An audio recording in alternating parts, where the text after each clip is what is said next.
Seen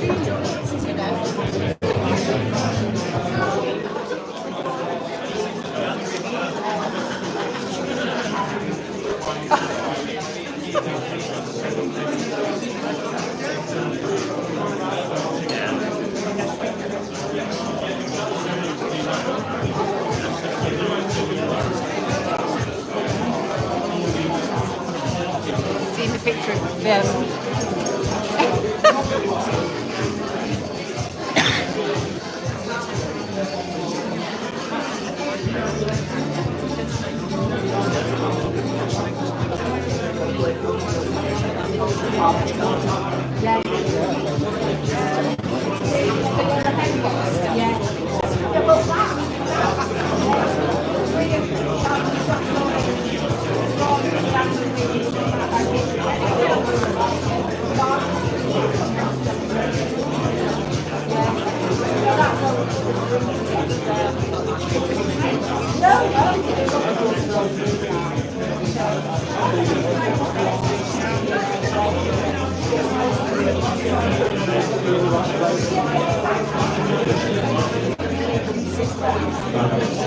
Okay, we'll be ready to go in about 5 minutes. Just get over.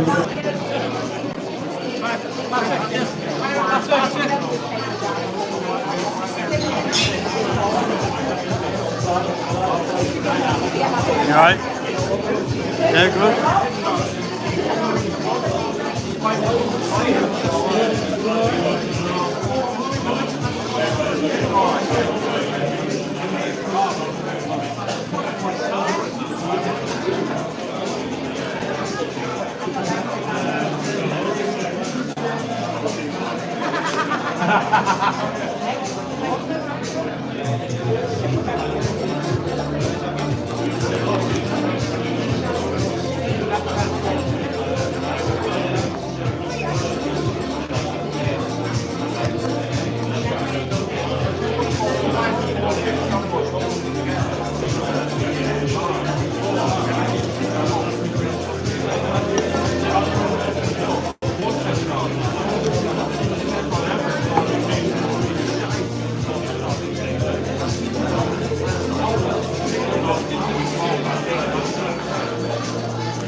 And then we'll take the positions up, please. We're getting ready to go live on screen.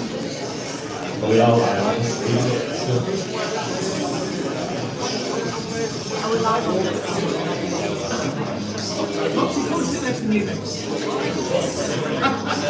Someone's got to.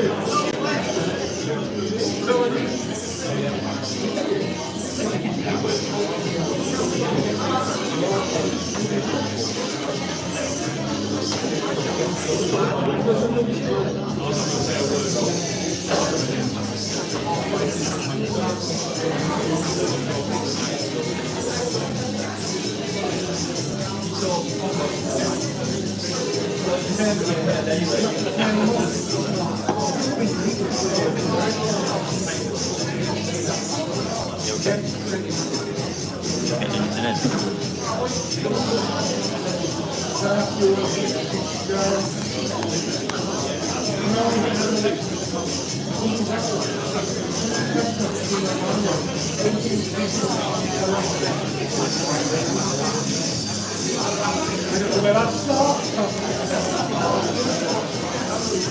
Are you going to still come to his questions? The question? I will do, yeah. Yeah. Attack it. If we need any, I think we might have it.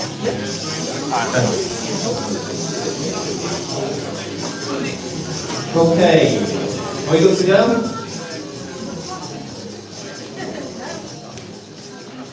Quiet, nicely, isn't it? Okay, well, welcome to the second fans forum, hosted by myself, and Joe's on the live stream, so we're just making sure everything is working there. I think it is, Joe? Yep. Yeah, good. Okay, are we going to get going, Peter? You ready to go? What we're going to do is get a little introduction from everybody to say who's on the panel, I think, and then Peter's going to do a little update on where we're up to with things as he sees it, and then questions from the floor, and also questions that are coming in on the stream here, which we're already getting quite a few. So, Peter, do you want to start? So hopefully everybody knows me, and I've certainly met quite a few over the short time we've been here. So I'm Peter Mitchell, and I'm the chair of the board here at Southport, and I'm the executive chair of the Big Help Group. Next to me on my left. Hi, I'm Claire Goulden, the Assistant Chief Executive of the Big Help Group, and also lead on the community side for Southport. Hi, I'm Tammy Burgess and I'm the Sporting Director of the Southport Football Club, but I'm also one of the leaders for the Big Help Group. Jim Bentley, manager. That can't help with that.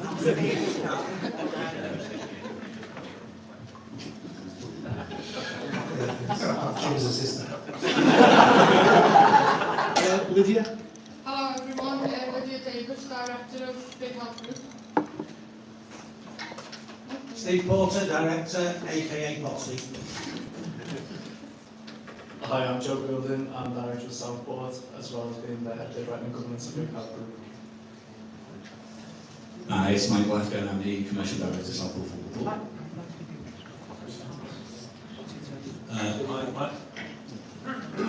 My name's Simon, I'm Chief Operating Officer for Big Help Group and look after some hospitality at Southport.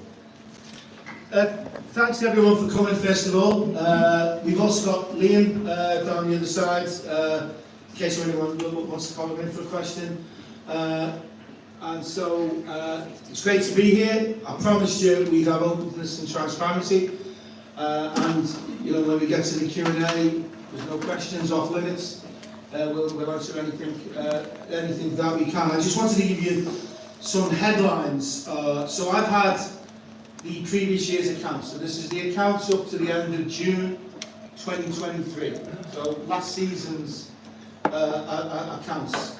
This will be published on the it'll be published on Companies House at the end of March. And just so that you know, we will be having an AGM at the end of March, which we'll invite all the other shareholders to, and we'll talk to the accounts. It's called Talking to the Accounts. But I'm going to give you some headlines. So, in 2022, turnover was just under £900,000, and there was a loss of £137,620. In 2023, turnover was just over £700,000, so a slight increase in turnover. But the losses, £257,000. So on a turnover of £707,000, there was a loss of £256,000. And I've got to say, first of all, credit to Ian Kyle and the previous board for making sure the ship kept sailing. Think about those figures there. £700,000 turnover, £257,000 loss. Since we took over end of October, we've already had to put in over £100,000 to keep the club going. And depending on turnover over the next day, when the match tomorrow, we'll have to put in between £20,000 and £30,000 on Wednesday, just to ensure the payroll is met. So, while we anticipated some issues fiscally, it surprised us somewhere at the levels. So, in 3 months, we've had to invest £100,000. And when I spoke to you before Christmas, I said, we've allocated £250,000 for this season, and then £250,000 the next season. Well, at this rate, we'll have spent £250,000 just on running costs. There were just factual situations that were there. So what we've been doing is being flat out, trying to get a grip on contractual situations, who the current sponsors are. You know, I'll give you, for instance, there's 42 advertising boards. We've been trying to establish, and Mike's been doing this work, how many people have actually paid us in the last 12 months for that, and the figure isn't particularly high. But what figure was it, Mike, do you know? How many people have actually open this transparency? We think that for at least over 2 seasons, about a third of the boards haven't actually been paid for. So that's been an awful lot of the time taken up from the commercial team just to try and get us basically up to date. So it's been about trying to understand the contractual obligations that the club have, which we're obviously liable for. Trying to understand what the contractual obligations are around, or for kit sponsors. And so I've had questions: why isn't Adrian here? Adrian's been meeting a large international kit supplier today in a little part of the country about looking at the potential of a new kit suppliers, because we're missing opportunities on almost every level. And we always thought there was low-hanging fruit that could bring in, and we've got serious potential sponsors ready to come in. So while I've been a bit surprised at the levels, we're still confident that we'll be able to continue to move forward, and by the end of the season we will have a plan in place that will mean we'll break even for next season. I just wanted to start with, these are the factual issues. What you'll see when the accounts are published: £700,000 turnover, £250,000 loss. Not sustainable at any levels. And when you're trying to grow the club, grow everything, you're doing it from a base. And these are the factual bases. But that doesn't mean we're despondent. We're not. We just realise there's a big job to be done here. And everyone at the table and everyone involved are working really, really hard to bring that through. Different people will answer. I want to give every opportunity for time for questions. But I wanted to start with some facts and some realities. This is the situation we've inherited. It's there in black and white, or will be there in black and white. And it's about all of us, and I mean all of us, which includes you guys here and everyone listening at home and the people who turn up, all working together to support, to make us go forward. I don't want to answer some of the questions, so I could go on, I could wax Liverpool guy for quite a while about the finances, but let's get to the questions and open it out, and I'm sure lots will come out. Is that okay with everyone? So, Rob, over to you. Okay, if you just want to raise your hand, and Les will come to you with the microphone if anybody wants to ask a question. So we'll get started straight away. We'll do some of the ones in the room first, and then move on to some of the ones that are coming in online. Joe, yeah? Yep. Yeah.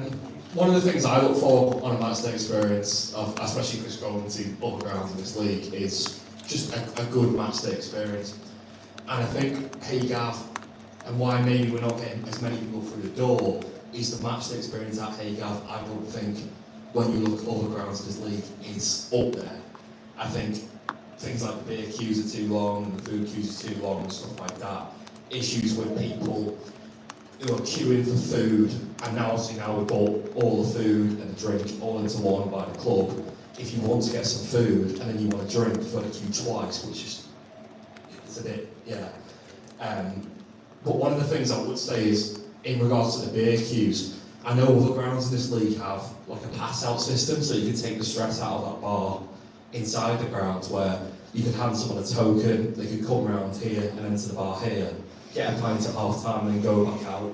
I was wondering if that was like a cost-effective sort of solution to, rather than keeping the queues there, because if you see a massive queue in the bar, you're not going to want a pint, you're just going to go, I'll leave it. Just wondered if that was... Do you want to say that, Simon? Or? So I'll bring Simon in. I mean, yeah, it's you know, clearly the match day experience, and I think that's a very legitimate comment. It's something that we've been looking at and looking to see how we can improve and get better. I'll let Simon answer some specific questions, and I'll probably join in at the end. Simon. Thanks for your question, Dan.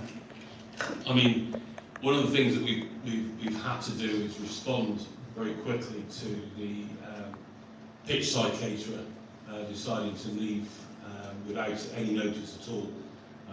And the quickest interim decision that we could make was to purchase the burger trailer, which we did, ready for the next match, so there was no interruption in terms of providing the fans with a provision of food.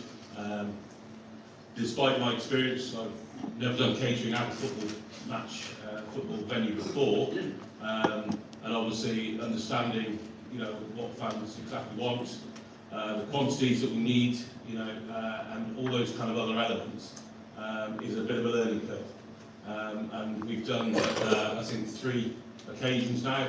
Would have been more, obviously, weather and match cancellations have hindered, you know, our ability to do more occasions, and we are also looking for a bigger catering trailer to replace the one that's there, because that one of its size will end up going to the away end. So we'll have a bigger trailer, the ability to have 2 queues running into the trailer. With relation to the bar, again, the question I think was brought up at the last forum about having additional bar spots. We are looking at having one over the far right corner, the other side of the porter cabin office, which will be a temporary setup. But again, this time of year, the weather's not been the greatest for us to actually get that up and off the ground. But that certainly is the aim. I think if you look at like a ground in this league, I don't think many of you will have been to Spennymoor. I think Andy's probably been again, and I'm sure Steve Paul has been numerous times like I was this season. But that ground has like an indoor space inside, like a massive indoor bar, as well as having in the corner of each ground as well an additional bar where you can get food from even down 2 corners in each corner, as well as having an indoor bar. I think sort of a setup like that is almost perfect. You never queuing at all really there. Well, one thing that I've been committed to, Dan, and I know you've seen me there, is that since we took over, I've been to every away match, because I'm not familiar with the teams in this league, I'm not familiar with the stadiums, so every time I go to away match, I'm looking and assessing exactly what they do well and what they do badly, and therefore what we could potentially bring into this club. If I can add, I mean, the really, really positive thing is every time a hot dog or a burger or a plate of paella, I don't know if you know how many plates of paella we've sold. Surprisingly, we've sold out of paella. But every time anything is sold now, the money goes straight into Southport's pockets. There is no middle person taking money out. So that's one of the easy things that we've been able to do in reacting. Simon's right, we literally had to go out and buy a burger bar, which we managed to turn around in 48 hours. We've sourced a couple of other potential ones, much larger ones. One of them is in Birmingham-on-Sea, was it, Sam, which we've been bidding for to try and get. So as soon as we're able to get it, we will absolutely get it, and it's us investing in exactly that, and it should deliver that. I mean, we all, and I mean all of us, not just you guys, we all want to deliver this as quickly as possible. But we're all, at times, there's a sporting phrase, hamstrung. At times, you've just got to be able to, you know, buy the stuff at the right price and that. But the plan is there to do it. You know, I really like the phrase football experience. What we're trying to do is grow and enhance the football experience, so people will be able to just come along, because you know they're going to get some good food and get good service. I think some interesting ideas you touched on about how we could access, how we can open our bars. And you know, I haven't even thought of that one, but you know, I think it's about watch this space. Simon's absolutely on this. You know, you'll see some improvements very quickly in that, and you know, all our aim is to try and get everything in place for next season, to have you know, that for all of us, you know, us included, and including the footballing side, it's about planning, building, and I always use going to cliche speak. You know, you're building anything, you've got to get the foundations right. If the foundations aren't right, you'll have problems later on. And we've got an opportunity with our kind of clean sheet to do the building blocks, which is what we're trying to do. However, as you know, solid foundations take a while. So, you know, the commitment is absolutely there to deliver on these things. And what I'd say to you, Dan, is, you know, if at the start of next season you're still asking the same questions, well, absolutely, I want to know the same answers as you, but we're committed to absolutely deliver that. Sorry. Just I mean, Peter mentioned about the contribution that the Burger Van now delivers to the club. You know, the third party isn't in the middle taking profit. So we're delivering contribution in cash 5 to 6 times what the third party was putting into the club. Okay, and hopefully, you know, it's relatively small change in terms of what Peter's talking about in terms of the loss of the club over the course of a 12-month period. But these are the steps that we're trying to make to stop the flow of money leaving this club and actually staying in the club. And it might be small little wins sometimes, but eventually, you know, this table here, along with your support, will get the bigger wins as well. Okay, Beck? Just a bit of a follow-up on Dan's comment. It would be really nice if we could utilise better the fan zone area that we have as a bottle bank. We did talk about maybe taps in there at some point, but I know it's limited space. But there is that space as well that feels really underused on a match day that could provide, you know, add to that match day experience. And my question was around facilities for disabled fans and children here in the ground. I don't know if there's been any review of our facilities since you arrived, but I have 2 very young children, one of which has additional needs. If I wanted to change my child during the match, I would have to be escorted by a steward out of the ground into the bar here and use the baby changing facility, which is the only one that was available in the ground at the time, and then be escorted back into the ground. So that's something that you might not be aware of if you haven't kind of come across it. There were talk of tables being put in the toilets and facilities. It's not just for women, it's for the men's spaces as well.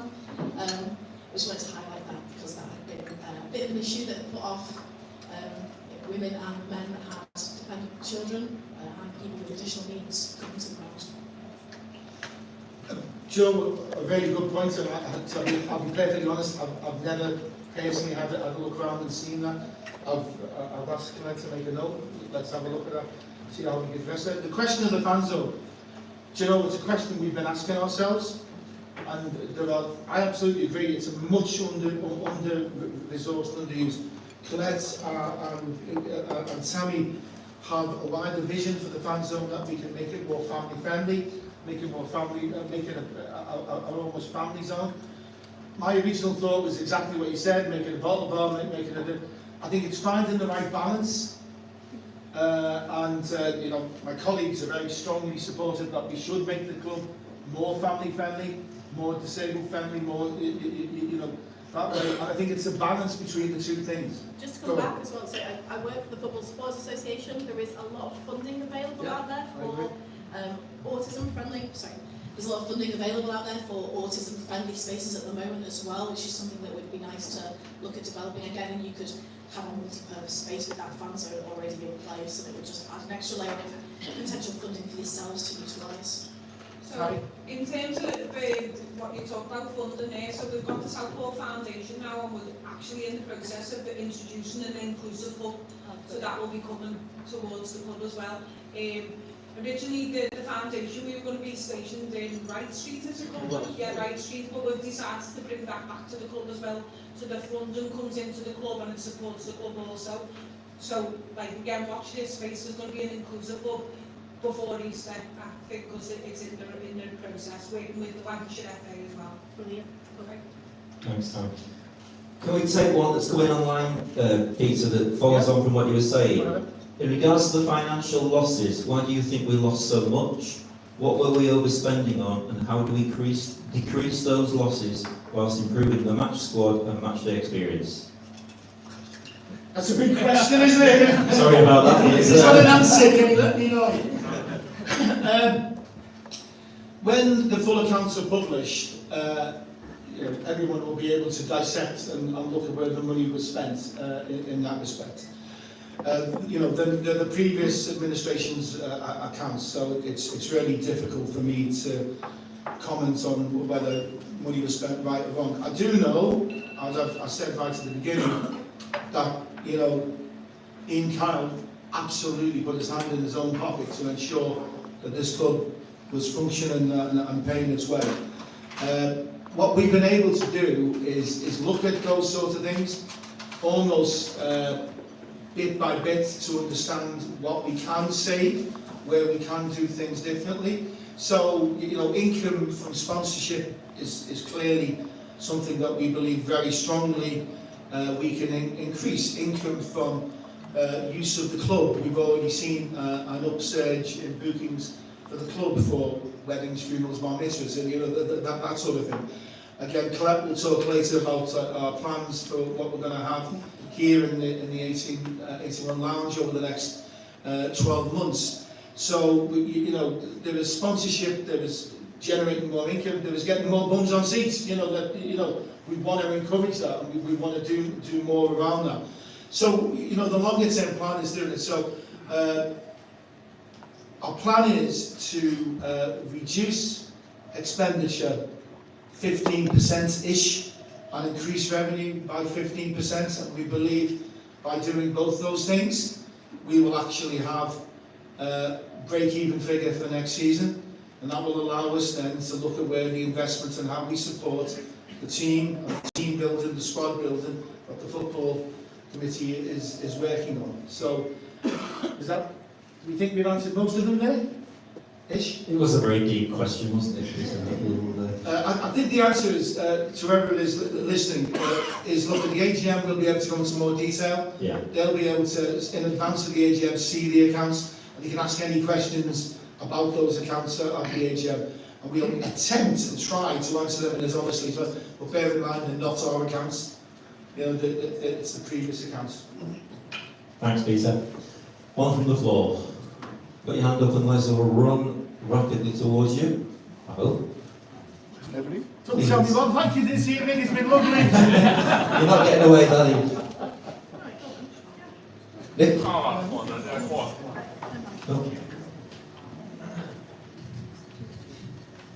I just want to ask Jim a question, is why results have dropped down so much since November time, basically.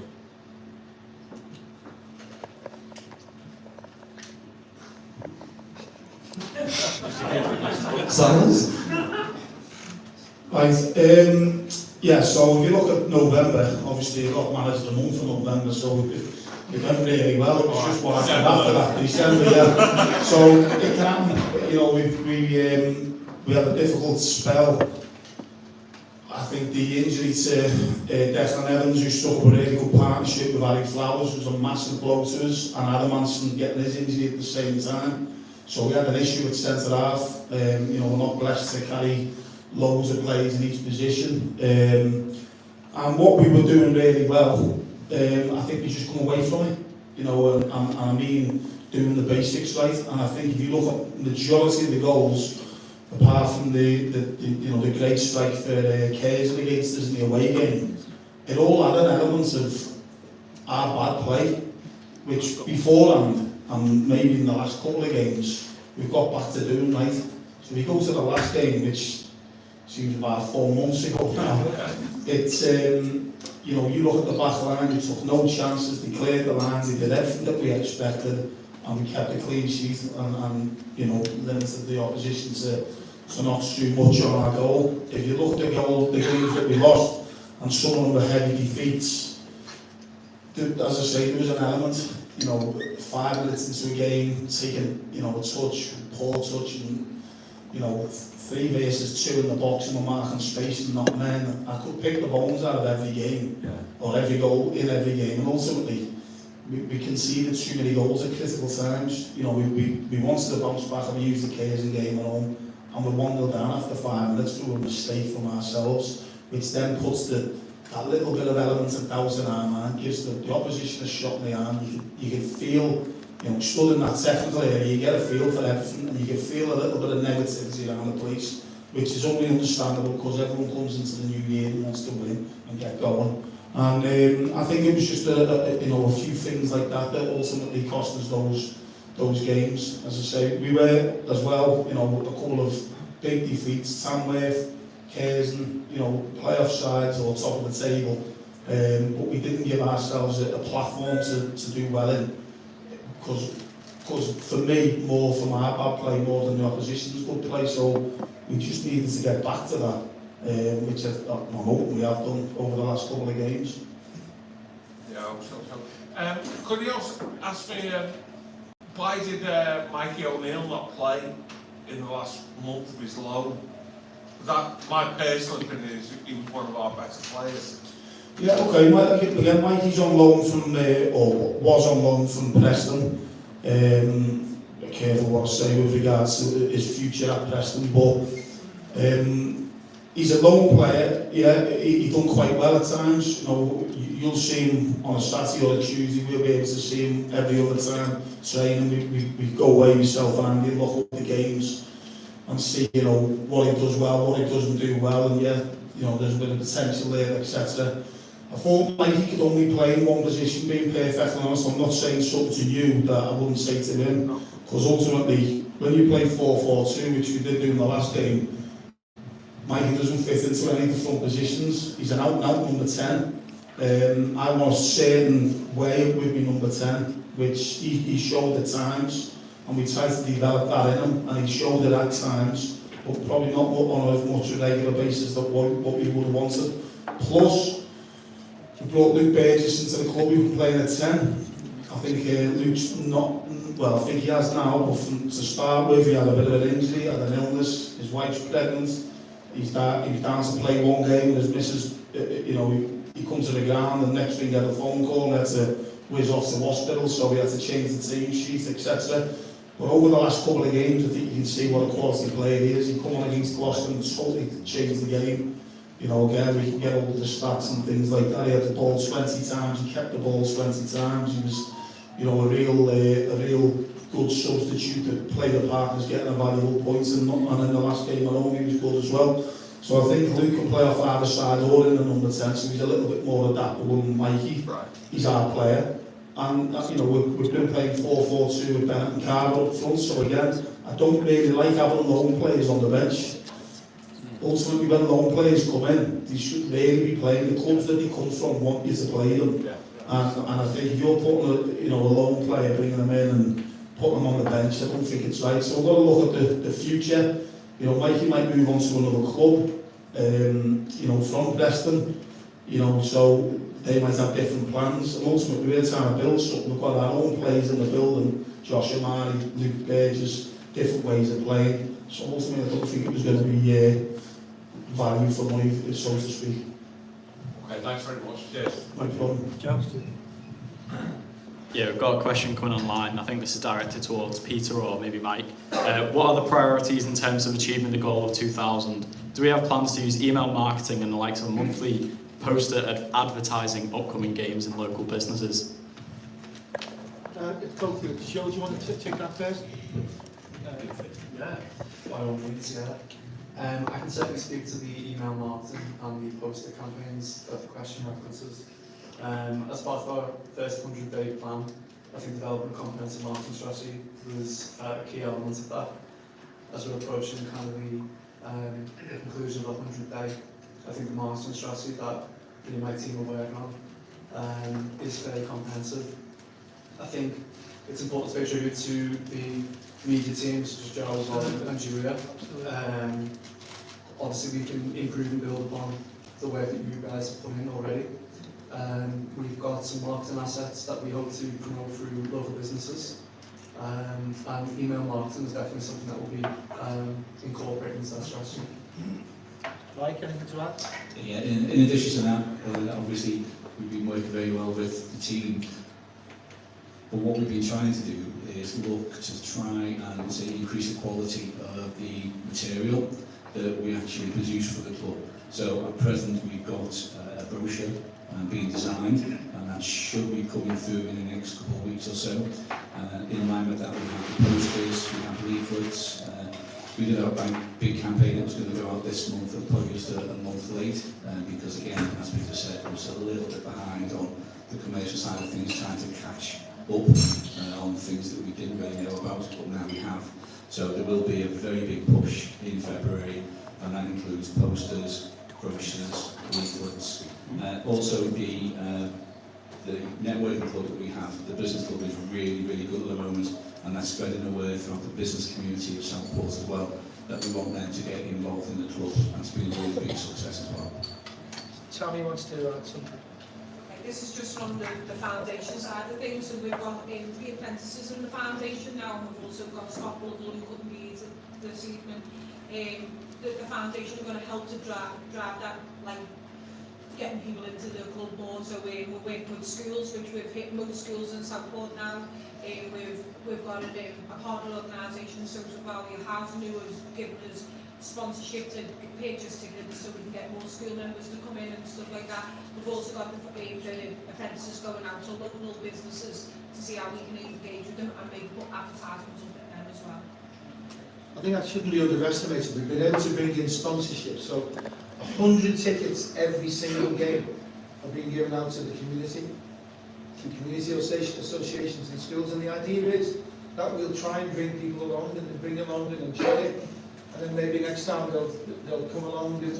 It's about small steps, but 100 tickets every game, and that's 100 additional ticket revenue to Southport, because that's not we're giving them away, they're being paid for via sponsorship. Because those kids, young people, they're our fans of the future. We all should recognise and need to recognise that. We need to bring them along with us. But the work when community organisations and giving away tickets, it's about trying to do with 100 tickets a game are doing that. So we've started doing that. That's begun. Clearly, obviously, as Jim says, it feels like forever since we've had the last game. We're just looking forward to, please God, touch wood tomorrow that we'll get the game on and we'll have a match that we can watch. One from the floor. Hi. Another one probably towards Jim or his staff. As you touched on the players that we've had in on loan, obviously because we've had a lot of injuries. Can we have an update maybe from the management as to where these players are in their recoveries?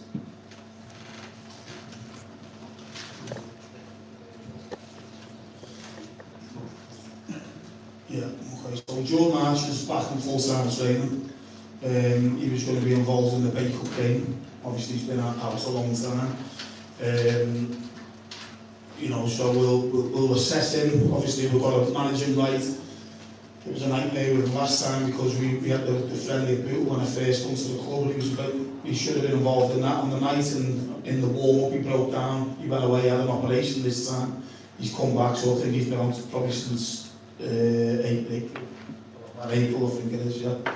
So he's back fully fit and he's looking okay and saying, but obviously we've got to get him into that match situation now. So we'll have to assess that and see where we're at. Obviously we've got a couple of forwards at the club. He might be a big player for us on the running, but that's the situation we're in at the minute. Adam Hansen done his knee, that's Runcorn, a cartilage operation, meniscus. So he's had the operation, just a little tear, and just no one around him, one of those things that can happen. Unfortunately, it came the same because Declan Evans getting injured, but Adam's had the operation, he's just started back running now, so he should be back in action towards the end of probably next month. He's only really low level, low impact running at the minute, so he's got to build himself up, and hopefully he has no hiccups and he comes through and gets the all clear from the specialist. Declan Evans should have been back after this hamstring injury which he went off with at Buxton, which, you know, looking back was a hammer blow for us. We won the game 1-0, we were in good form, we weren't conceding many, and I think he's been the big loss for us. But since then he's come back, he's been doing his rehab. We did think that he'd be involved in the break-up game. He's had a setback with a bit of a calf injury in his rehab. So we're just managing that at the minute. So we were hoping that it would have been sooner rather than later. But that's where we're at the minute with him. The only one after that is Sam Billington, obviously he's not featured much, but he's had a bit of an issue with his groin, which is he's seen someone, he's had an injection in it, and he's back running next week. So I think that's where we're at with the injured, yeah. Okay. Yeah, thank you. Thank you. Joe, do you want to take one? Let's come in. Yeah, it says questions, Peter, but I'm sure there's other members who can answer as well. It says, are we using Liam Watson and Tommy Lawson's experience in non-league to help you settle in properly, or are you moving in a completely new direction? Well, I can say I pay real credit and praise to Liam, who's actually been a magnificent support to me and the rest of us since the day I walked in here. Anything that I ask of Liam, he does, and Liam is wholeheartedly, you know, throwing his shoulder to the wheel for Southport. So we'd be bonkers if we didn't take that experience and that passion and commitment. And Liam's been fantastic. Obviously, I don't deal with the scouts or things like that. I'll let Tammy or Andy to answer that question. Yeah, so Tommy obviously worked a lot with Liam, and he's continued that since Jim's been at the club. We obviously brought him into the football club a system called Scout Decision, which helps collate all the reports, which helps put all the players that we see into a central database and allows us to monitor them, and it gives different readings, it gives different scores to players, and it gives a fantastic opportunity for us to keep records and as I say, be able to monitor different players. So we've got obviously Tommy going into games, he goes at least twice a week.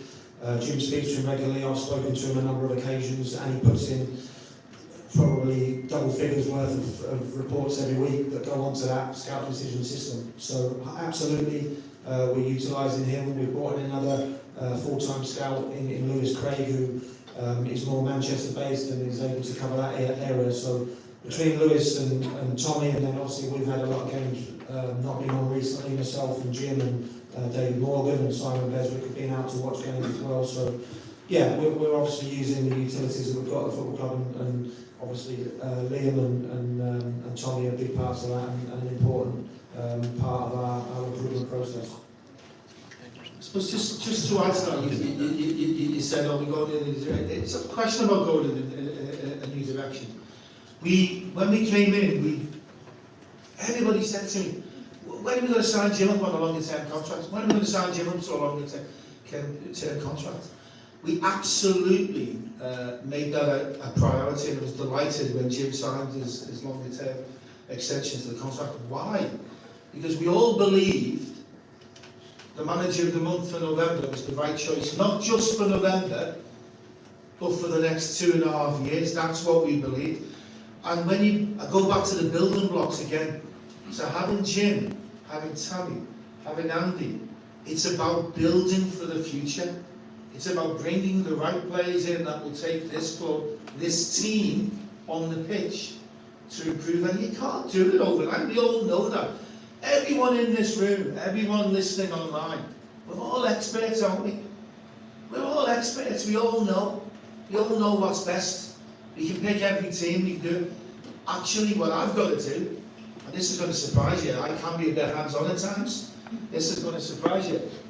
I've absolutely got my confidence in the amazing team we've got, who will absolutely, given time, given space, given the opportunity, will improve our performances on the pitch and make us competitive.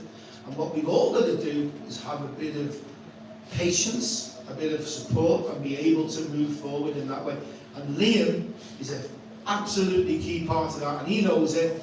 And he's going to be here next time, and next time, I promise you, I wouldn't let him go even if he wanted to. I'll just back to that. Just from my point of view as well, I mean, I know he's sat here, like, but it's a bit of a strange one when you come in and the old manager's still involved with the club. You know, so it's been great for me because I can speak to Liam about certain things, and it's been obviously it's a big transitional period with yourself coming in, and then obviously new ownership and new ideas, new ambition, etc. You know, I had a good relationship with Ian and Liam. Ian, you know, when you're on the outside looking in and you come in, you realise how tough it's been over the last few years. You know, every credit must go to them for what they've done. You know, and it's been great that I can lean on Liam and say, you know, what about this, what about that, and get to know the players, your players quicker. Because usually you come into the club and you've got to sort it out straight away, you know, what everyone's about. But you can put me in the direction of, you know, certain characteristics of individuals, etc. So that's been a big one for me as well. Okay. Jim, this will probably save me asking you this in your post-match tomorrow. Jack Bainbridge has left this week. Very important player, well liked around the club. It's obviously got a reaction from most of our supporters. Can you just give us a bit of background to why Jack has gone? Yeah, okay, so always be honest and upfront. I've said this to Jack, and Jack obviously had loads of conversations. I watched the game against Chorley. Thought he struggled performance-wise on the day. My first game was Hereford. I left them out and played Finheath. We obviously won. We went on a little bit of a run after that, and Jack was out the side. Since then, I don't think Jack's become a regular, or certainly a regular that he thinks he should be. He's been used to playing a lot. He wants to play every week, and we feel that we've had one or two players in his position that have been ahead of him. So, honest kid, like a little kid, lives in the area. There was no putting his arm up his back to leave the football club. We had him in, and then he dipped out for one, and he played in the Curzon game. I left him out against Gloucester. It ended up coming to a head, and we ended up having a conversation because you know, he's not happy about he wants to be a regular, and if he can't be a regular, he wants to you know, maybe look elsewhere, etc. So, as I say, ideally, you know, with football players, sometimes you want to move them on. That's happened at the club. Jack was in a position where, you know, I couldn't guarantee him first team football, so his decision was that he wanted to, you know, cancel his contract and move on and do something else. So, with that, obviously he's connected to the club through the academy. I spoke to him around that role, you know, as far as I'm concerned. He's done a good job in the academy with George and one or two of the others. Morgs is involved there as well. So, you know, that went without saying that he wants him to stay on, but he wants the complete break from that as well. So, you know, whether he's got aspirations of doing something else, whether he wants to move on to a different football club. There was a couple of other little bits in the conversation, which, you know, a few personal details, etc. that I won't go into. But, you know, I think he's got a shop in Southport that's recently been sold, so I heard. So, you know, will we see Jack playing football again anytime soon? I don't know. Will he do something else? I don't know. So, you know, I've heard a few little rumours, but it went on, you know, amicable. I've got full respect for him. We've had a couple of conversations on the phone, face to face, and he just felt at the time that it was in his best interest to cancel and move on. And, you know, although he was a valued squad member, yeah, that's football, everyone has their favourites, etc. But he hasn't been regular, he wants to be regular. So ultimately the decision came out, it was best for all parties that he moved on. So that's where we're at with it. He certainly goes with our best wishes. There's been no falling out. As I say, decent lad, he's done well, he's played over 100 times for his hometown club. But this is transition. It happens in football, certainly when new managers come in. So it's one of them things that happens, and he certainly goes with our best wishes. Thanks, Jim. One from the floor. I've got plenty coming in online, I think, now, but we'll go for the floor one first.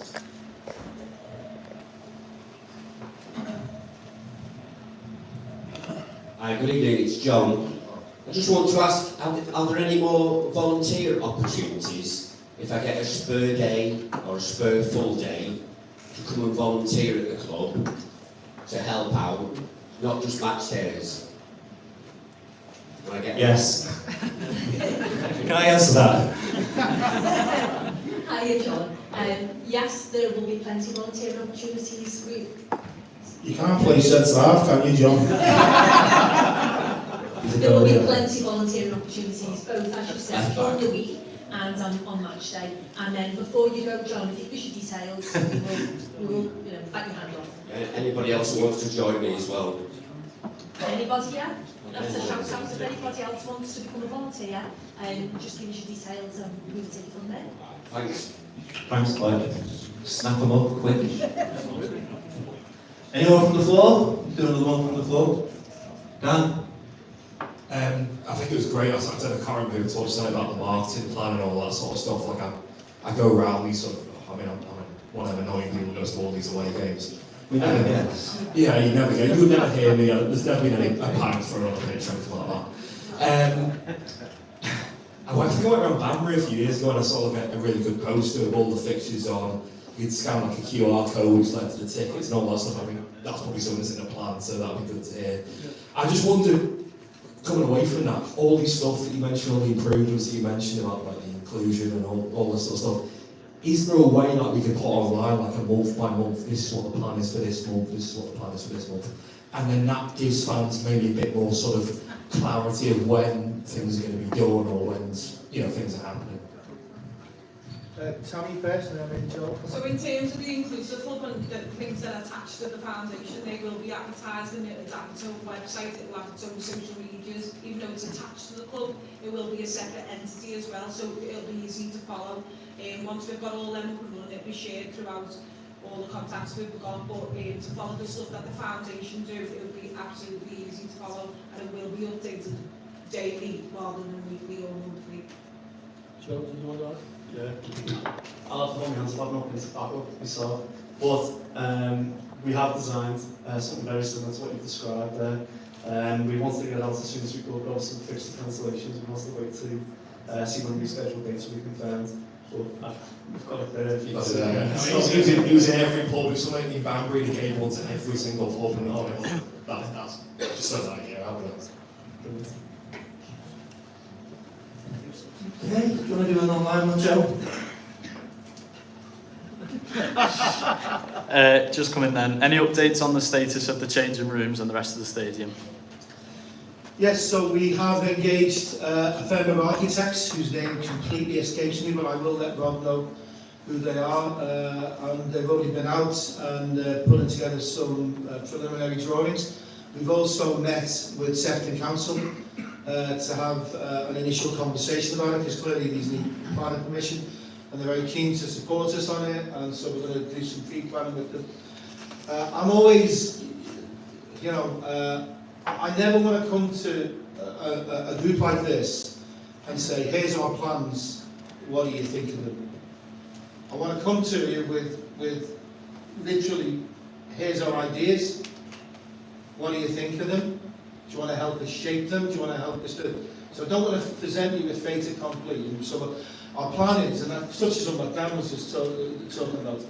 I'll work with Joseph, and I'll make sure I'll find out when the initial drawings will be ready, and we'll get them out publicly as early as we possibly can to get some feedback to see where it is before we even get to pre-planning, before we even get. So, we've had an initial meeting on site. They're doing initial drawings, plans. The outline plans are what I alluded to.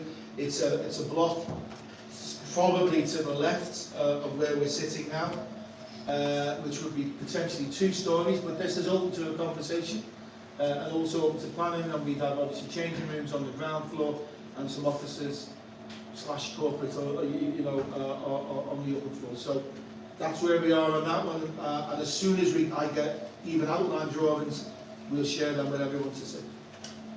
Thanks, Peter. Got one over there?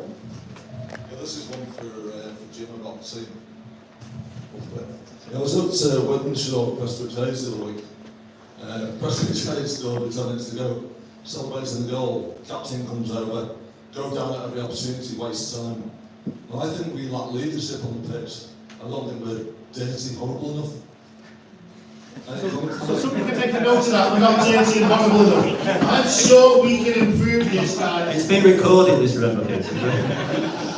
That was one thing we did want to, is, you know, limit the cautions when too many, what do they call it, red cards, and we had quite a few, not the way it's... I'm not trying to remember. Sorry, PC, that was the dark cards, weren't delaying the restart, and then it'll cost me a sending off. But no, I agree, I think there's certain ways. I've actually done a session with a previous club on different things that you can do where you can just bend the rules slightly and push it to the limit with regards to getting out, because ultimately we all want to win, and as long as you're not breaking the rules, you can certainly push them and try and gain that added advantage. So if you let us know later what they did, I'm all I think we have got more booking. I think we're second in the tail for bookings. I think I'll give you an update on that when I get the... I think we're talking about game management, I'm guessing, but more than anything, there are times where we need to manage games better, and I think we'd all do that. But again, it's all a work in progress, isn't it? It's all about trying to put a culture, is that the right word? Trying to create a culture, and you know, and that culture will go right down to the academies. We want to be able to play the same way. The Jim wants to be able to bring in, he's got to bring in, Conor Bradley's an interesting analogy. Conor Bradley comes in at Liverpool, he's a right back, and he looks like he's been playing, you know, for years, because he understands the system, he understands how he's wanted to play, and that's what we're looking to do. But we've got to grow. Jim's still working with a really small squad, and if you knew the attempts they've been doing over the last few weeks to try and improve that squad and add to the squad, you know, you'd be delighted at how hard we're working, but it's not easy bringing in the right players. It's easy bringing in the wrong players. That's really easy. It's not easy bringing in the right players. But game management, I think it's fair point. Yeah, just an observation on that. Curzon away was a prime example. 2-0 up, 2 minutes to half time. Give a goal away, cost us the game. 100%, and that's one of the ones where when you can take the game back and dissect it and look over it. You know, we missed the first contact, the second contact, we missed the tackle, and then when the ball goes in the box, we've got 3 marking 2 and they get a free volley. And we only had to get to half time at 2-0. But suddenly, as I was saying before, a critical time, a critical error or a lead up of errors suddenly gives the opposition a shot in the arm going to half time, and that little bit of, you know, it feels like you're not winning the game come at half time. But 100% agree with you there that, you know, there's a lot of goals scored late on in halves, and you know, we've got to make sure that we are better at that, and whether that comes with getting more experienced players or people just learning the dark arts a bit better, or, you know, I do think that we've got slightly better at it, but we have ultimately got 1-2 more experienced players on the pitch at the minute, so but I don't think I'll ever go down certain managers' routes where I've seen, you know, go down every 15 minutes and it's a water break and a debrief and someone feigns injury and all that, because I think all usually more more pissed off at me and disappointed that, you know, we're a bit silly and a bit boring. So but there is room for it, 100% agree. I used to love doing it myself, to be honest, like, so we'll see what we do in the future. What's this space is what people have said all night, isn't it? So Joe? Yeah, so there's 2 questions. We'll start with the first one. It's for Peter. It says, Adrian Hunter was named interim CEO. What are his roles and will he have a say in football matters? Well, the second part, nobody has a say in football matters except the 3 people sat down this end of the table. The football, on the pitch football, is dealt with the football committee, led by, you know, Tammy, Jim as manager, and Andy. So the answer to that question is absolutely not. His role is about trying to put a plan together, a wider plan together, which is how the club will move forward. He's only been brought in for a relatively short period, certainly won't go past the end of this season, and it's about putting a plan together, working with the rest of us to try and do that off the pitch work. And I touched on before, there's a lot of work to be done around that off the pitch side. But no impact on the football issues. We've been really clear with everyone. Everyone's got clear roles and responsibilities. And football is led by our football team type thing, and it's the 3 people sat at the end of the table. Thank you. And then the next one's for the right side of the table, one for Tammy and Andy. It says, although early months in use, how has Scout Decision helped/worked so far? Scout Decision. Yeah, so there's lots of different sort of facets to it. It's actually, in terms of the scouting and recruitment side of things, it's allowed us to be a lot more organised. It's allowed us to group together lots of different areas of scouting. It helps visualise different qualities within players. There's loads of different things it does in terms of being able to look at data, look at footage of players next to each other, compare players. The output from it is huge. Without going into great detail about it, yes, it needs quite a bit of input into it, but what you get out of it far exceeds what you put into it. So it's helped massively in terms of our decision making. It's helped us filter recruitment targets. It's helped us how we work is we generally have sort of 5-6 targets for each position, and they will sort of fluctuate in terms of a league table or a table that says, you know, one's in advance to the other, and all of a sudden you've got sort of 4 or 5 players who are targets. Number one's your number one, and that might shift to number 2 because of other information from other players. So from the recruitment and scouting point of view, it's been really good. But what it's also done, Scout Decision, and this wasn't probably what it was mainly brought in for, but it's developed over a period of time. It's been used as a sort of player intelligence system. So all the first team players, and as of next week, all the academy players have their own login to it. And after every session, whether it's a Southport session or a session away from the club, they're able to put into data into it, which allows us to monitor their load, and it helps with injury prevention. It helps with Jake, the strength and conditioning coach, to be able to go to gym and say, look, this player's load has been X amount, we need to ease him off training, things like that. So, as I say, that's worked with the first team really well. It's going to be put through the academy as of next week. So, Scout Decision has been great for that. What it also does is allow feedback to players. Again, their individual clips from the games are put onto their system, their stats are put onto the system, their video clips and their heat maps are put onto the system. So it's not just what Scout Decision sort of is only the tip of the iceberg for it. It's really helped with our management of the players. And because we don't have a lot of contact time with them, sometimes we only see them on a Thursday in terms of away from matches, we're able to utilise the system to be able to get them on their phones, see what they should be doing, feeding back to us, and working with them closely even though they're away from the club. So it's far exceeded what we actually initially thought it would do. It's been a fantastic tool for us to use as a management team. Thanks, Andy. I think we've got one over there. Thanks, sorry, me again. You mentioned the council earlier. Sure, it's not escaped your notice that Southport as a town is massively lacking in community use sporting facilities. And for years and years, it's been a kind of point of contention around here that could the football club be a vehicle to create or partner with the council and other partnerships, educational partnerships in the town, to create some sort of community hub for sports, not just football. So I guess my question is there any plans to, long-term plans, I understand there'd be long-term plans to partner with the council and other groups to maybe look at sort of expansion or other sites to develop to use the football as a vehicle to expand that community use sporting hub in the town. I just want to also say football's played on grass, so I'm not thinking bathrooms for that, please. But we are really lacking in that, but not just football, other sports as well. We had a very positive meeting with Southport Council, with Councillor Moncare and his officers.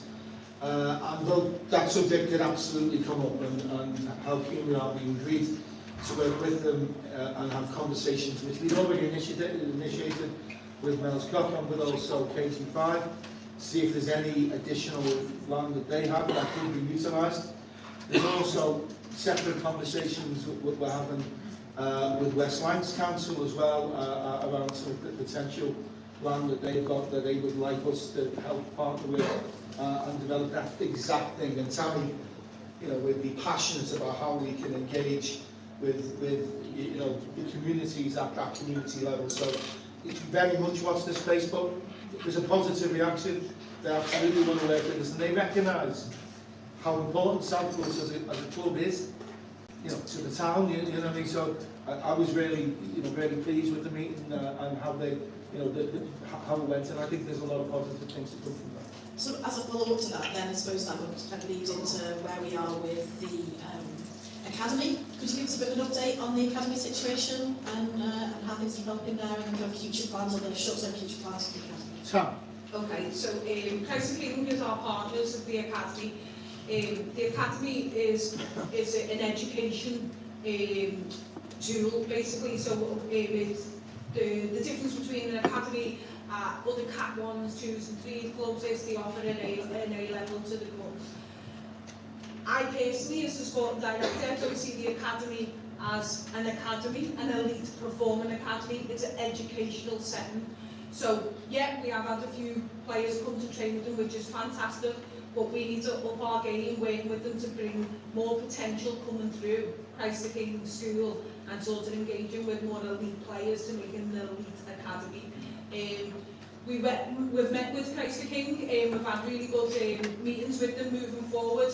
They're really happy, they're happy with the scout decision, that's now going to be part of it, so parents can now see feedback from our coaches who are watching the games and stuff like that, and they can engage us a little bit more with it, so they're happy about that.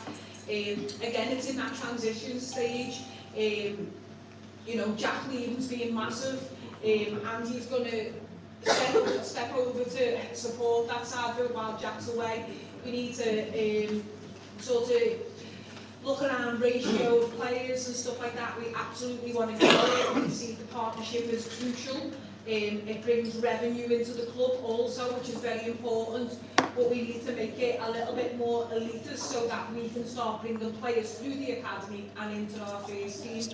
That's not knocking other players who can't play, because, you know, we might go to the stages where we'll have different teams where you'll be an elite player, you'll be in the second team, you'll be in the third team, so far, so forth. But we want to develop this partnership. Also, in terms of education, we work with Southport College, so all our catering staff that we'll see about are part of Southport College. Also, our apprentices that I spoke about in the foundation are part of Southport College, and they're working in the wellbeing department, so they'll be bringing more wellbeing aspect to the club as well. So, a sporting hub, not necessarily, but more of a wellbeing hub, is in terms of sport, education, alternative education. We've been speaking about getting horticulture students to support with the grounds and just tapping into all education aspects so that we can grow our own. It's so important to grow your own so they feel part of the club. That's really good to hear. Sorry to hog the mic a little bit just quickly. Where does the youth setup fit into all of this? So I know we have our youth teams and our women's team that are run predominantly by a team of volunteer coaches, and they've always sat a little bit apart. And you know, you've got a massive group of young people there that are, you know, maybe don't have a future playing at a professional level or playing high. They're playing because they enjoy playing football, and they're the.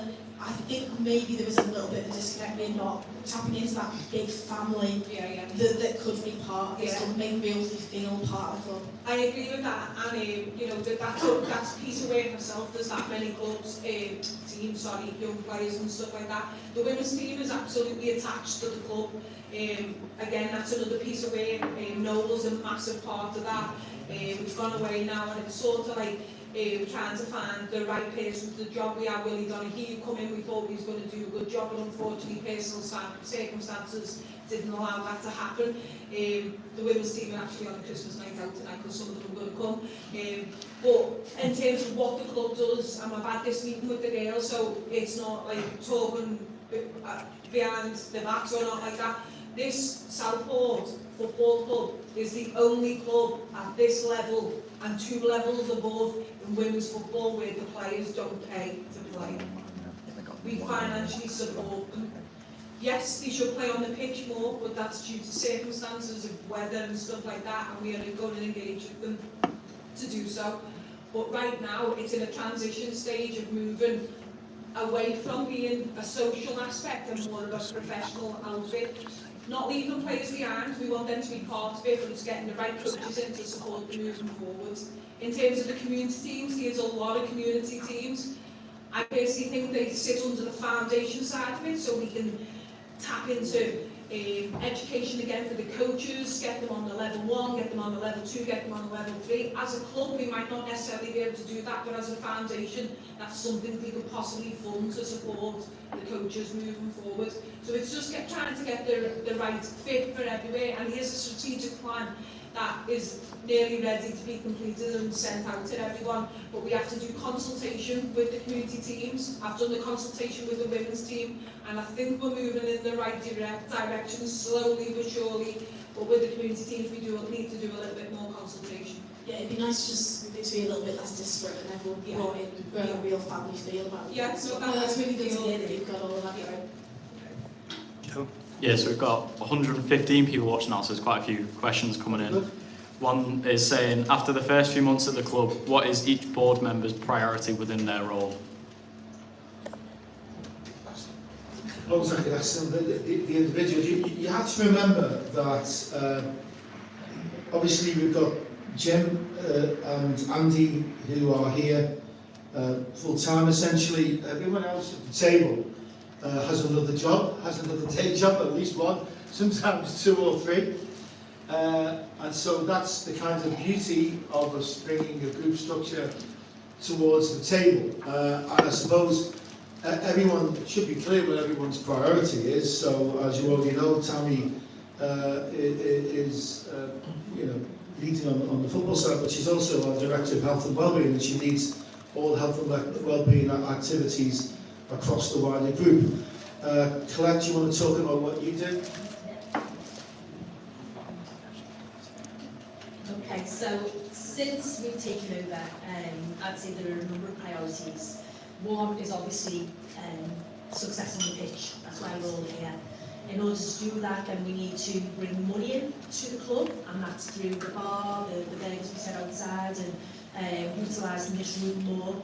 Another priority is engaging with the local community and the presence of the community. So that's to either have this facility there for the community to use, or for us to be there to support the community. So since we've been in post, we've engaged with the community and the community groups that are present in Southport and the surrounding areas. So I know a number of the fans have they've collected food for us just before Christmas. And Dan did his bucket collection, which helps support a local the Paper Cup Foundation, which is a homeless charity in Liverpool. So we've got a lot of priorities to engage with the local community. So we held a meeting here in November with all the community groups, and just so I could introduce what we do here, and what our plans are, and to find out what they do as well. So that was quite successful. So engaging and part of that group. We've got a number of ideas, so we want to utilise this room more, and the whole stadium. So we've got a number of ideas. It's a big room, so we could do. It was suggested last time indoor bowls. Obviously, darts has been a big thing at the moment. So we're looking at maybe either starting some kind of darts team or joining a league. We're looking at that. On the outside and the stadium, we could maybe do a sleep out.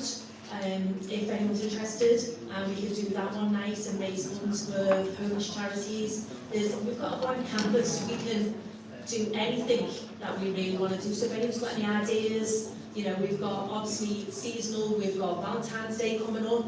We've got Mother's Day, Father's Day. We're going to have sportsmen's dinners. So if anyone's got any ideas, as I say, we're open to any ideas. No ideas daft. We'll listen to anything you've got to say, and if we can do it, we'll have a go. Thanks. Lydia, do you want to just briefly about your role? Yeah, so I think as a lot of the board members have discussed, there's a lot of priorities right across the table. One of my priorities is working with Christine on the ground on the finance side of things. I just wanted to say thank you to Christine for all of your hard work over, sorry you can't hear me, can you? Over the years. I'm also working with Ollie about how we reduce the revenue down, not the revenue, the cost down at the club by about 15%. And really working on all that, so bringing a lot of the external services, so the accountant, the payroll, bringing that in-house within the group to work on reducing the costs. So that's one of my priorities at the moment. Potsy, and just before you speak, Potsy, can I, and similar I mentioned with Liam, it has been just invaluable having Potsy, alongside us, working with us, supporting with us, and I want to publicly thank Stephen for his support to me, and it's been a really, really big, made my job so much easier having Potsy here alongside me. So thank you, Potsy, genuinely, thanks, mate. Thank you. Enough said. No, basically I've got a floating sort of role within the club, which I have for many years. I've sort of represent the club when we're going away and at home as well. And like during the weeks, evenings and weekends, we'll be always doing something like bringing the floodlights down, welding, or we're just keeping the maintenance going within the club. But I do have to say, with the big help, they've got a magnificent maintenance team that you don't see what was the work that they actually do during the week that helps the volunteers. I mean, it's first class maintenance as well. Like even if it's just unblocking the urinals, repairing the urinals, but even doing work moderation upstairs for the sky bar, because we're going to use that as a sponsorship package as well. So it's not just going to be used as a lounge just to watch football game. It's going to be utilised. But big help have been magnificent what they have done up there, and that's because of Simon. He is a doer, Simon, and I can only acknowledge everything that Big Help have done, because they've come in this transition and they've sort of hit the ground running, and the club has gained momentum, and it will gain more momentum as we go along. We've just got to be, it's a marathon, not a sprint. We've just got to be patient and just let's see where it takes us. But as a role, as a director, I can only support them in any which way I can. Thank you. Joseph? Don't mention emails, Joe. So I suppose I'd say I have two key priorities as a director. Firstly, myself and my team generating marketing content, both for the socials and to support the work Mike's doing and Simon's team are doing as well. Also from a bid writing perspective, I have a team there who also support me and I suppose by extension the club and the community foundation with maintaining relationships with existing funders, seeking out new funding partners for the community foundation, very closely with Scott as a community lead to kind of provide sustainability and funding to community initiatives. So I think we all obviously want to see the club deliver. So I'll say they're my two priorities. Michael? The commercial strategy from day one has always been based on past, present and future style. And to be honest, we're a little bit behind on that. So my priority is to try and make sure that very shortly, we're hoping by mid to late February, that we can just literally say the past is the past. We've caught up to where we wanted to be at this stage, and so we can concentrate on the present and the future. And that'll be a lot more enjoyable for everyone within the team as well. And so literally priority is, let's just get to a stage where we can forget what's gone in the past. That's financially, and then we can move on and just concentrate on the here, the now, and the future. So my role will be big help. As Peter said, it's more than just one job for me.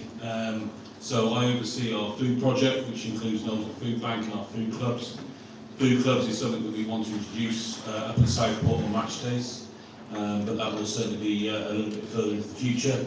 I also oversee our recycle paint project, and absolutely, you know, when it comes to the off-season, when Dave Barnes and many of the other volunteers are looking to, you know, refresh the club inside and outside, we'll be supporting them with a supply of paint.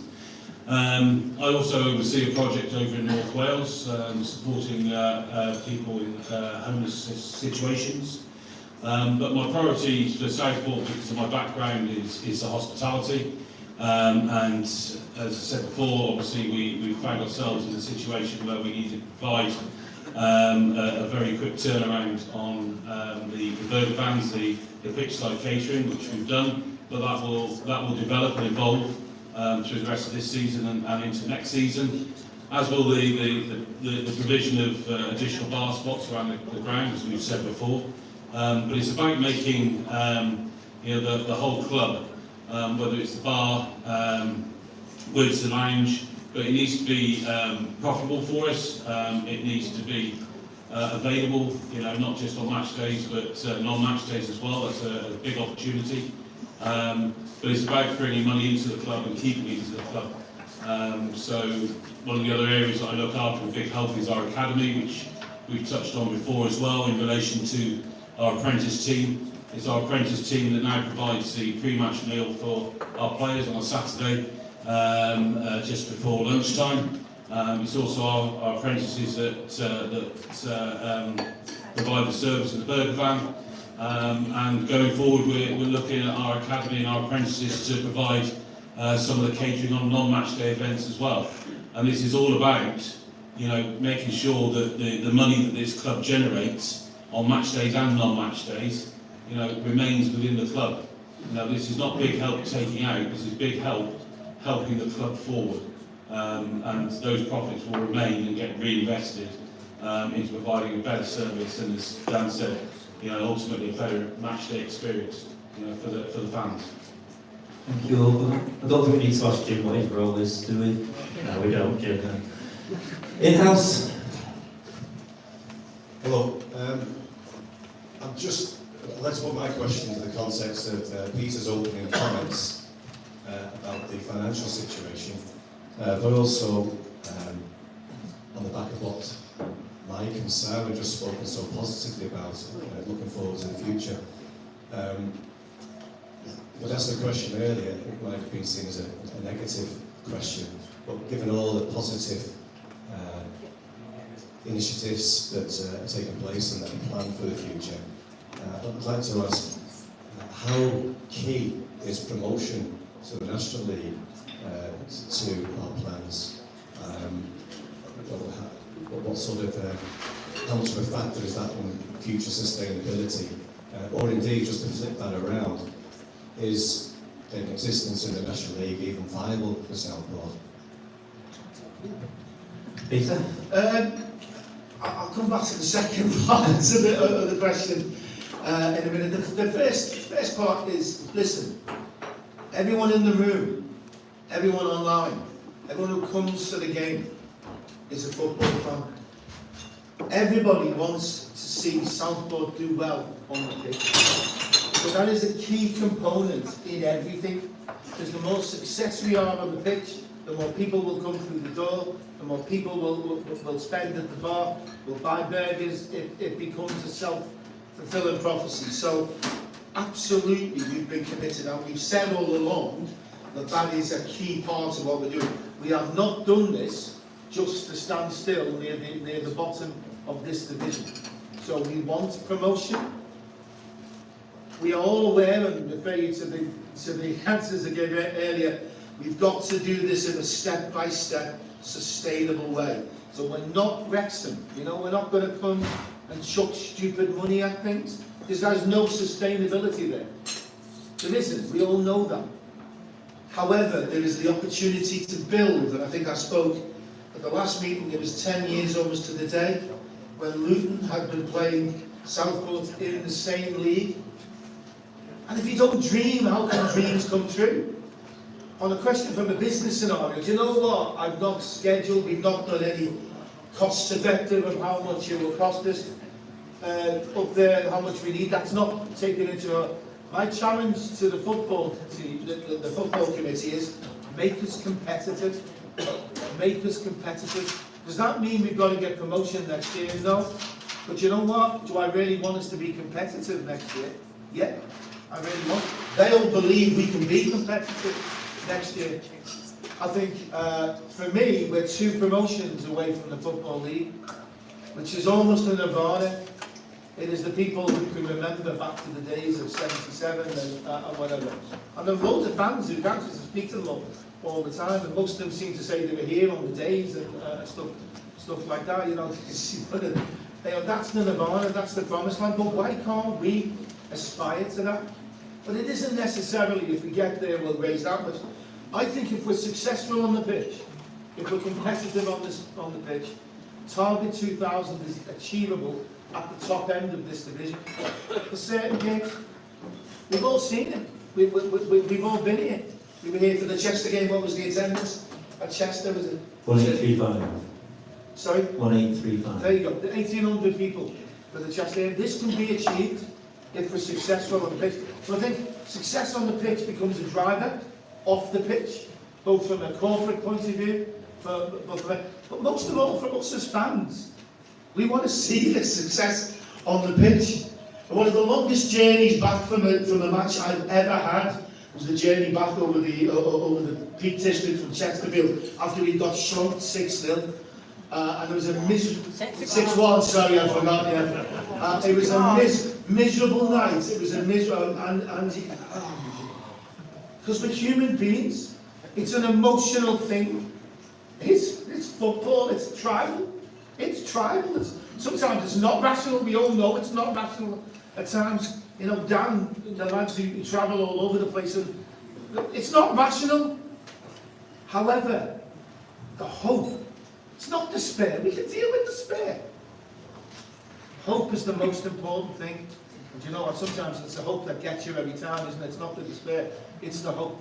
But the answer to your question is we want promotion. Absolutely. We're not factoring into that financially, but we know promotion will help us financially. It will help this town. It will help everything on putting Southport back on the map. We see it every time. There's an FA Cup run by a lower team, but we all see it, and then suddenly they're in the news. It's a fantastic opportunity, but it's also a gift, isn't it? It's a gift to be able to do that and achieve that. And when I speak to people who were here in 1977, and I speak to somebody today, wasn't it? And he was here, and I haven't checked this out yet. He says, I was at Southport the day John Toshak was having his first game as Swansea manager in the old 4th division. Yeah. And I said I'll have to check it out, but I correct, yeah. 2,750 back then. And on that point, that makes you the saddest person in the world. I accept it. Does that answer your question? Any more in house? Chris? Like you said, you said you look at the first division now. Do you realise how many teams we played in the league in that first division, the Premiership now? Yeah. I've said before, the population of the conurbation in Southport and its environments is more than 100,000 people. Have you looked at Burnley's population? Less than 44,000 people live in Burnley.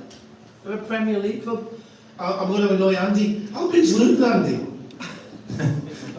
You know, so you look at Luton's ground, you look at Bournemouth's ground, you look at this. Do we live to dream? By the way, I don't want anyone saying the chairman said we're going to get to that. That's not what I'm saying. It's recorded, Peter. What we're saying is, we're all here because we dream.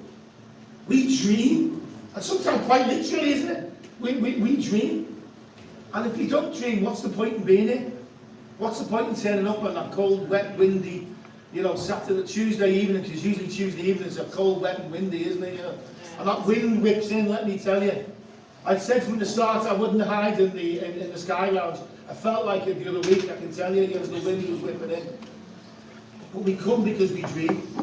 And those dreams, we've all got to try and make some of those dreams become reality. See, I didn't plan that, but see the way that came out. That worked, I thought that worked really well. Though. Thank you very much. Any more in-house? We've got a few more online, but if there's any more in and out, we'll go up this end of the room. Go on, Les. Very. Just hold on, just speak to the mic so everyone can hear. Derry have obviously come back and been nowhere. How long do you think it is to go into this league? I think there's a lot of clubs like that at the minute. Macclesfield are going the same way. You know, had their off-field problems and reformed, and you know, when we used to go there, probably be about 1,200 fans, and now they're getting 3,000 or 4,000. So they're galvanised with a load of ambition. Obviously, people involved there, like Robbie Savage, Berry, the same. They're doing well. You know, when that was a game I went to watch recently when we didn't have a game. It was Berry against City of Liverpool at the East Ground, and you know, they're a good outfit. They've got good players who are used to playing at the higher levels, and it wouldn't surprise me if they do come up and ultimately their aim, like a lot of people's aims, including ours, is to be successful and get up the levels. So I do think Berry will be there or thereabouts over the next 5-10 years, definitely. Along with the likes of Macclesfield as well. Okay, let's do a couple more of the online ones. Joe? Says to Jim/Andy. Following the Warrington postponement, we trained at the ground. Is this something we do often, and would you guys be open to an open training session for fans to attend? It's not something that we do often, no. We just thought we had to on the late cancellation on the Saturday morning. Yeah, so I don't remember. Spreading was Tuesday morning. Yeah, so you've got to get volume into the players. You know, you can't afford to go 2 weeks without playing and not being able to get on a full pitch. We're not blessed at our regular place to have a big area, and also we were trying to replicate the volume that they might have done in the game. So we spoke to Jake and we devised something around how we would try and replicate the best we can playing a match.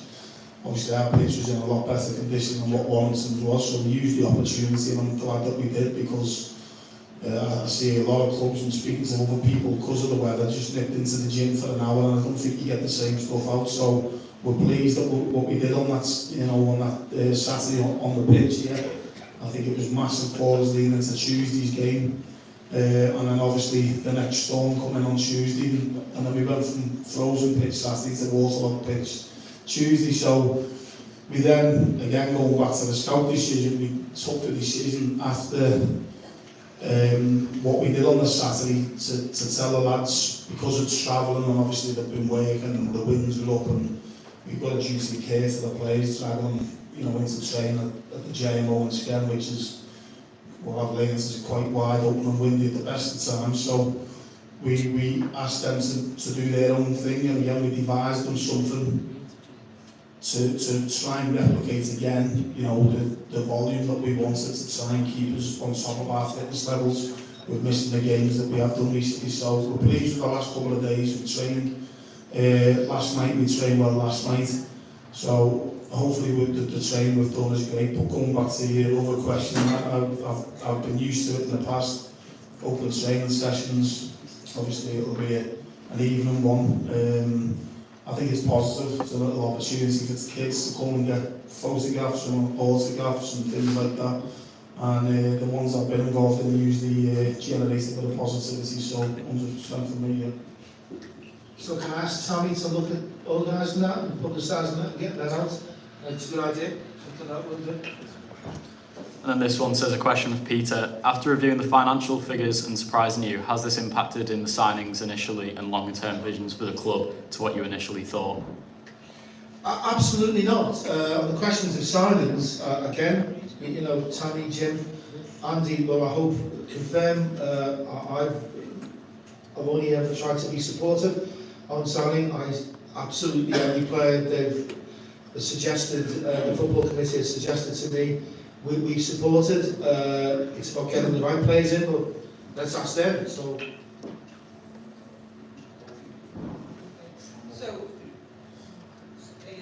yeah, no, it hasn't impacted on it. We've got our set budget, which is separate to what these guys have been talking about, and we're working towards that. We were lucky enough to get a little bit extra when we first took over the club, and we're managing that well. And due to like a few players going out and stuff like that, we've still got quite a movement to go with at the minute. We're always looking to try and improve. Obviously, with what we've been saying all night, we want to be on the up, we want to be ambitious, we want to get up the division, we want to get out the division, so ultimately we need better players to do that, and then better infrastructure around certain things off the pitch. So we feel like we've done quite a lot in the time, certainly for myself and Andy's point of view. You know, instituting heart rate monitors, the scout decision situation, you know, just tidying up the scouting department. But ultimately, you know, we're looking, not all the time, we've got some good players at the football club already, but you know, we're exploring quite a lot of things, you know, for the here and now, for the future. We've got 5 loan signings at the minute. You know, we need to make decisions. We've made the decision, obviously, on other lads who've been on loan. We do want players of our own. We've just recently brought Will Russ in from Fleetwood, which is one of ours and one for the future, local lad as well. So yeah, it's not as easy as just going cherry picking the best players. You know, the position that we're in, the time of the year, you know, everyone's contracted, so ideally would it take Danny Phillips as a permanent? Yeah, it would, but he's Fire's player at the minute, and you know, that's the same with a few of the players that we have at the club. So we've got to make sure that we continue to explore targets, and everything that we've put towards Peter, you know, certainly, you know, since Peter's been here. I was here slightly before, but he's been full backing and you know, give us the green light. So as you said before, it's easy to go out and sign 3 or 4 players tomorrow, but are they the best for the football club? We want to get the right ones in, so if that means keeping your powers high for a bit, then you do that. But also there's a balance in that you don't want to be caught too short not having enough players, because if the loan players went back, we'd be struggling a little bit. So we're all working every day. It's an ongoing thing, speaking to targets, exploring targets, speaking to people in the game, gathering the information, and trying to do some business that hopefully makes us better on the pitch and wins more games. Thanks, Jim. Tammy, I think you can answer this one. About the planned power chair team that was mentioned. I know Scott's made progress with that, hasn't he? Yeah, so that sits under the foundation, and we've been working with Lancashire FA to develop a power wheelchair football.